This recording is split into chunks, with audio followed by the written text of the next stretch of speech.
ಎಲ್ಲರೂ ಇವತ್ತು ಖುಷಿ ಪಡೋದೇನು ಅಂತಂದರೆ ಬ್ಯಾಟರಾಯನಪುರದ ಮೊದಲ ಯುವ ದಸರಾ ಉದ್ಘಾಟನೆಗೆ ನಮ್ಮ ಜನಪ್ರಿಯ ನಾಯಕರು, ರಾಜ್ಯದ ಯುವಕರ ಕಣ್ಮಣಿ, ರಾಜ್ಯದ ಮುಂದಿನ ಮುಖ್ಯಮಂತ್ರಿಗಳಾದಂಥ BY ವಿಜಯೇಂದ್ರ ಅವರು ಬಂದಿದ್ದಾರೆ. ಅವರಿಗೆ ನಿಮ್ಮೆಲ್ಲರ ಪರವಾಗಿ ಉತ್ಪೂರ್ವಕವಾದಂತಹ ಸ್ವಾಗತವನ್ನು ಕೋರ್ತೇನೆ.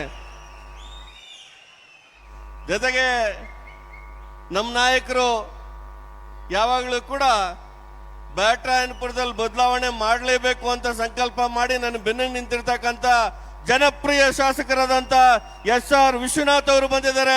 ಅವ್ರಿಗೂ ಕೂಡ ನಾನು ನಮ್ಮೆಲ್ಲರ ಪರವಾಗಿ ಸ್ವಾಗತವನ್ನು ಕೋರ್ತೇನೆ. ಜೊತೆಗೆ ನನ್ನ ಆತ್ಮೀಯ ಸ್ನೇಹಿತ ಶರಣು ತಳ್ಳಿಕೆರೆ ಅವರು, ಜೊತೆಗೆ ಖ್ಯಾತ ಚಲನಚಿತ್ರ ನಟಿ, ಅತಿ ಸಣ್ಣ ವಯಸ್ಸಿನಲ್ಲೇ ಇಡೀ ರಾಜ್ಯಾದ್ಯಂತ ಹೆಸರನ್ನು ಮಾಡಿ ಕಲೆಗೆ ಗೌರವವನ್ನು ಕೊಟ್ಟಂತ ಅಮೂಲ್ಯ ಜಗದೀಶ್ ಅವರು ಕೂಡ ಈ ಕಾರ್ಯಕ್ರಮಕ್ಕೆ ಮೊದಲ ಯುವ ದಸರಾಗೆ ಬಂದಿದ್ದಾರೆ. ಅವರು ಕೂಡ ಸ್ವಾಗತವನ್ನು ಕೋರ್ತೇನೆ. ನಮ್ಮ ಮಂಡಲದ ನಮ್ಮ ವಿಧಾನಸಭಾ ಕ್ಷೇತ್ರದ ಸಂಘಟನೆಯನ್ನು ಮುನ್ನಡೆಸ್ತಾ ಇರ್ತಕ್ಕಂಥ ಕೃಷ್ಣಮೂರ್ತಿ ಅವರು, ಹನುಮಂತೇಗೌಡರು ಹಾಗೂ ಬಹಳಷ್ಟು ಜನ ನಮ್ಮೆಲ್ಲ ಮಾಜಿ ಮಹಾನಗರ ಪಾಲಿಕೆ ಸದಸ್ಯರು, ಪಕ್ಷದ ಮಾಜಿ ಅಧ್ಯಕ್ಷರುಗಳು, ಎಲ್ಲ ಮುಖಂಡರು ಕೂಡ ನಿಮ್ಮೆಲ್ಲರ ನೇತೃತ್ವದಲ್ಲಿ ಈ ಕಾರ್ಯಕ್ರಮ ಆಗ್ತಾ ಇದೆ. ಅದಕ್ಕೆ ನಿಮ್ಗೆಲ್ಲರೂ ಕೂಡ ಮೊದಲನೇದಾಗಿ ಧನ್ಯವಾದಗಳು ಸಲ್ಲಿಸ್ತಾ, ಬಂದಿರತಕ್ಕಂಥ ನಮ್ಮೆಲ್ಲ ಬ್ಯಾಟರಾಯನಪುರ ವಿಧಾನಸಭಾ ಕ್ಷೇತ್ರದ ಎಲ್ಲ ಬಂಧು ಭಗಿನಿಯರಿಗೆ ಹಾಗೂ ಬಂಧುಗಳಿಗೆ ನಾನು ಮೊದಲನೇದಾಗಿ ಈ ಕಾರ್ಯಕ್ರಮಕ್ಕೆ ಮೊದಲ ದಸರಾಗೆ ಸ್ವಾಗತವನ್ನು ಕೋರ್ತೇನೆ. ಬಂಧುಗಳೇ, ನಮ್ಗೆಲ್ಲ ಗೊತ್ತಿದೆ, ಸಾಮಾನ್ಯವಾಗಿ ಕಳೆದ ಒಂದು ವಾರ 10 ದಿವಸ ಸೋಷಿಯಲ್ ಮೀಡಿಯಾದಲ್ಲಿ ಒಂದು ವೈರಲ್ ಆಗ್ತಿತ್ತು. ಯಾವುದಪ್ಪ ಅಂದ್ರೆ ಮೈಸೂರಿನ ಯುವ ದಸರಾ.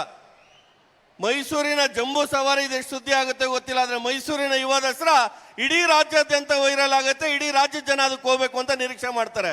ಆದ್ರೆ ಈ ವರ್ಷ ನಾವು ತೀರ್ಮಾನ ಮಾಡಿದ್ವಿ, ಕಳೆದ 3 ವರ್ಷಗಳಿಂದ ನಡೀತಾ ಇರ್ತಕ್ಕಂಥ ದಸರಾಗೆ ಮತ್ತೊಂದು ಮೆರುಗನ್ನು ಕೊಡಬೇಕು. ಅದು ಯುವ ದಸರಾ ಮೂಲಕ ಕೊಡಬೇಕು. ನಮ್ಮ ವಿಧಾನಸಭಾ ಕ್ಷೇತ್ರದಲ್ಲಿರ್ತಕ್ಕಂಥ ಎಲ್ಲ ಯುವಕರನ್ನ, ಯುವತಿಯರನ್ನ ಈ ಕಾರ್ಯಕ್ರಮಕ್ಕೆ ಕರಿಬೇಕು ಅಂತ ತೀರ್ಮಾನ ಮಾಡಿ ಈ ಯುವ ದಸರಾವನ್ನು ಆಯೋಜನೆ ಮಾಡಿದ್ವಿ. ಇವತ್ತು ನಮ್ಗೆ ಖುಷಿ ಅನಿಸ್ತಾ ಇದೆ, ಬ್ಯಾಟರಾಯನಪುರದಲ್ಲಿ ಯುವಕರದು ಯುವತಿಯರದು ತಾಕತ್ ಜಾಸ್ತಿ ಇದೆ ಅಂತ. ಇವತ್ತು ಇಡೀ ರಾಜ್ಯದಲ್ಲಿ, ಇಡೀ ದೇಶದಲ್ಲಿ ಸಂಭ್ರಮದ ವಾತಾವರಣ ನಡೀತಾ ಇದೆ. ಸನ್ಮಾನ್ಯ ನರೇಂದ್ರ ಮೋದಿ ಅವರ GST ಅನ್ನು ಕಡಿಮೆ ಮಾಡಿ ಮನೆ ಮನಕ್ಕೂ ಮುಟ್ಟೋ ರೀತಿ ಇವತ್ತು GST ಉತ್ಸವ, ಅಂದ್ರೆ ನಾವು ಯಾವ ಬ್ಯಾಟರಾಯನಪುರ ದಸರಾ ಮಾಡ್ತಿದೀವಿ, ಯಾವ ದಸರಾ ಉತ್ಸವ ಇಡೀ ರಾಜ್ಯಾದ್ಯಂತ ನಡೀತಾ ಇದೆ, ಅದಕ್ಕೆ ಪೂರಕವಾಗಿ ದೀಪಾವಳಿಗೆ ಮೊದಲೇ ಗಿಫ್ಟ್ ಅನ್ನು ನರೇಂದ್ರ ಮೋದಿ ಅವರು ಕೊಟ್ಟಿದ್ದಾರೆ. ಇಂಥ ಸಂದರ್ಭದಲ್ಲಿ ನಮ್ಗೊಂದು ಖುಷಿ, ನಮ್ಮ ಬ್ಯಾಟರಾಯನಪುರ ಜನಕ್ಕೊಂದು ಖುಷಿ ಏನಿದೆ ಅಂತಂದ್ರೆ, ಅಲ್ಲಿ GST ಉತ್ಸವ, ಇಲ್ಲಿ ದಸರಾ ಉತ್ಸವ. ಅಲ್ಲಿ ನರೇಂದ್ರ ಮೋದಿ ಅವರಿಂದ ಜನಕ್ಕೆ ಒಳ್ಳೇದಾಗ್ಬೇಕು, ಬಡವರಿಗೆ ಒಳ್ಳೇದಾಗ್ಬೇಕು ಅಂತ ಬಡವರ ಕಲ್ಯಾಣ ನಮ್ಮ ವಿಧಾನಸಭಾ ಕ್ಷೇತ್ರದಲ್ಲಿ ಇರ್ತಕ್ಕಂಥ ಎಲ್ಲ ಯುವ ಜನತೆಗೆ, ಎಲ್ಲ ಬಂಧುಗಳಿಗೆ ರಸದೌತಣವನ್ನು ನೀಡಬೇಕು ಅಂತಕ್ಕಂಥ ದೃಷ್ಟಿಯಿಂದನೇ ನಮ್ಮ ಈ ಯುವ ದಸರಾವನ್ನು ಮಾಡ್ತಾ ಇದ್ದೇವೆ. ಬಂಧುಗಳೇ, ಬ್ಯಾಟರಾಯನಪುರ ಬದಲಾಗಬೇಕಾಗಿರ್ತಕ್ಕಂಥ ಕ್ಷೇತ್ರ, ಅಭಿವೃದ್ಧಿ ಆಗ್ಬೇಕಾಗಿರ್ತಕ್ಕಂಥ ಕ್ಷೇತ್ರ, ಅಸ್ಮಿತೆಯನ್ನು ಕಳೆದುಕೊಂಡಿರ್ತಕ್ಕಂಥ ಕ್ಷೇತ್ರ. ಈ ಕ್ಷೇತ್ರಕ್ಕೊಂದು ಅಸ್ಮಿತೆ ಬೇಕಾಗಿದೆ. ಅಸ್ಮಿತೆಗಾಗಿನೇ ನಾವು ಶುರು ಮಾಡಿದ್ದು ಬ್ಯಾಟರಾಯನಪುರ ದಸರಾ ಉತ್ಸವವನ್ನ. ನಮ್ಮ ವಿಧಾನಸಭಾ ಕ್ಷೇತ್ರದಲ್ಲಿ ಯಾವತ್ತೂ ಒಂದು ಇಂಡಿಪೆಂಡೆನ್ಸ್ ಡೇನು ನಾವು ಒಟ್ಟಾಗಿ ಮಾಡಲ್ಲ, ಕನ್ನಡ ರಾಜ್ಯೋತ್ಸವವನ್ನು ಒಟ್ಟಾಗಿ ಮಾಡಲ್ಲ. ಯಾಕಂದ್ರೆ ನಮಗೆ ತಾಲೂಕು ಆಫೀಸ್ ಇಲ್ಲ, ತಾಲೂಕು ಆಫೀಸ್ ಯಲಹಂಕಕ್ಕೆ ಇದೆ.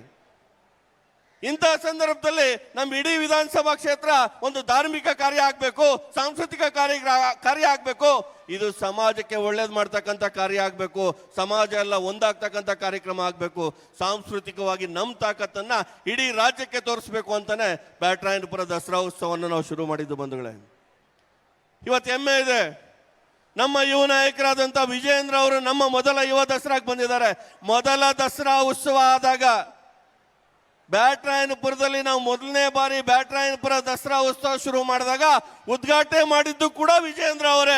ಇವತ್ತು ಯುವ ದಸರಾವನ್ನು ಕೂಡ ಉದ್ಘಾಟನೆ ಮಾಡ್ತಾ ಇರ್ತಕ್ಕಂಥದ್ದು ಕೂಡ ಅವರೇ. ಅವರಿಗೆ ತಾಯಿ ದುರ್ಗಾಮಾತೆ, ನಮ್ಮ ವಿದ್ಯಾರಣ್ಯಪುರದ ದುರ್ಗಾಮಾತೆ, ಇಡೀ ರಾಜ್ಯದಿಂದ ಭಕ್ತರು ಬರ್ತಾರೆ. ನಿನ್ನೆ ಕೂಡ ಕಲಾವಿದರು ಕೂಡ ವೇದಿಕೆ ಮೇಲೆ ಹೋಗ್ತಿದ್ರು, ನನ್ನ ಮದುವೆ ಆಗ್ಬೇಕಾದ್ರೆ ಆ ತಾಯಿ ಅರಿಕೆ ಮಾಡ್ಕೊಂಡೆ ಮದುವೆ ಆಯ್ತು, ನಾವೇನಾದ್ರೂ ಒಳ್ಳೇದಾಗ್ಬೇಕು ಅಂತಂದ್ರೆ ಅಲ್ಲಿ ಅರಿಕೆ ಮಾಡ್ಕೊಂಡ್ರೆ ಒಳ್ಳೇದಾಗುತ್ತೆ ಅಂತ. ನಮ್ಮೆಲ್ಲರ ಅರಿಕೆ, ನನ್ನ ಅರಿಕೆ ಒಂದೇ ಇರೋದು, ಈ ರಾಜ್ಯದ ಮುಖ್ಯಮಂತ್ರಿಗಳಾಗಬೇಕು ವಿಜಯೇಂದ್ರ ಅವರು.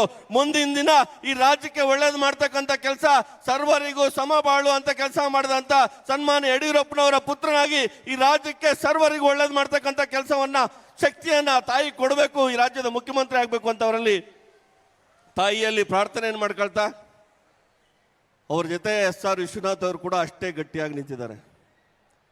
ನಮಗಿದೆ ಮುಂದಿನ ಸರ್ಕಾರದಲ್ಲಿ ಅವರು ಕೂಡ ಮುಖ್ಯಮಂತ್ರಿಗಳ ಜೊತೆ ಮಂತ್ರಿ ಆಗಿರ್ಬೇಕು ಅಂತಕ್ಕಂಥ ಅಪೇಕ್ಷೆ ನಮಗೂ ಇದೆ. ಆ ಯೋಗವನ್ನು ಕೂಡ ತಾಯಿ ಕೊಡಬೇಕು ಅಂತಕ್ಕಂಥ ಪ್ರಾರ್ಥನೆಯನ್ನು ಮಾಡ್ತಾ,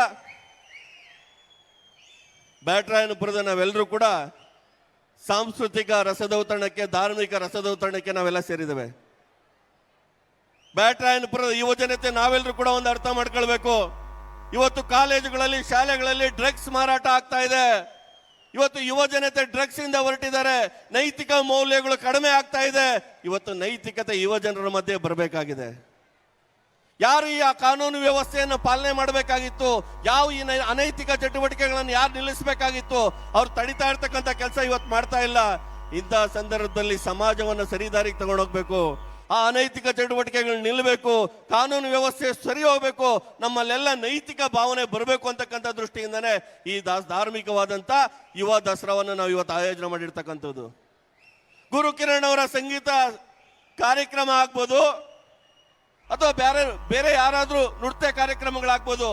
ಇದರ ಉದ್ದೇಶ ಆ ಸಂಗೀತ ಕಾರ್ಯಕ್ರಮ ಒಂದೇ ಅಲ್ಲ.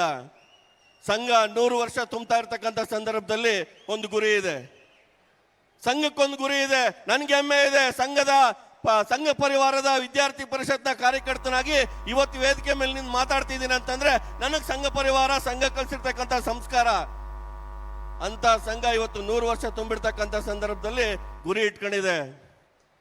ಇಡೀ ಸಮಾಜ ಕಾನೂನು ಸುವ್ಯವಸ್ಥೆಯನ್ನು ಫಾಲೋ ಮಾಡಬೇಕು.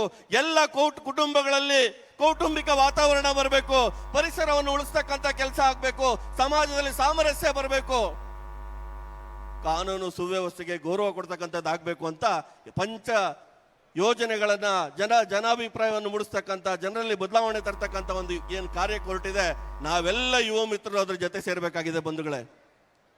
ನಮ್ಮ ಒಂದು ಸಂಗೀತ ರಸಸಂಚಯ ಕಾರ್ಯಕ್ರಮ ನಮ್ಮಲ್ಲಿ ಭವಿಷ್ಯದಲ್ಲಿ ಬದಲಾವಣೆ ತರೋ ರೀತಿ ಆಗ್ಬೇಕು.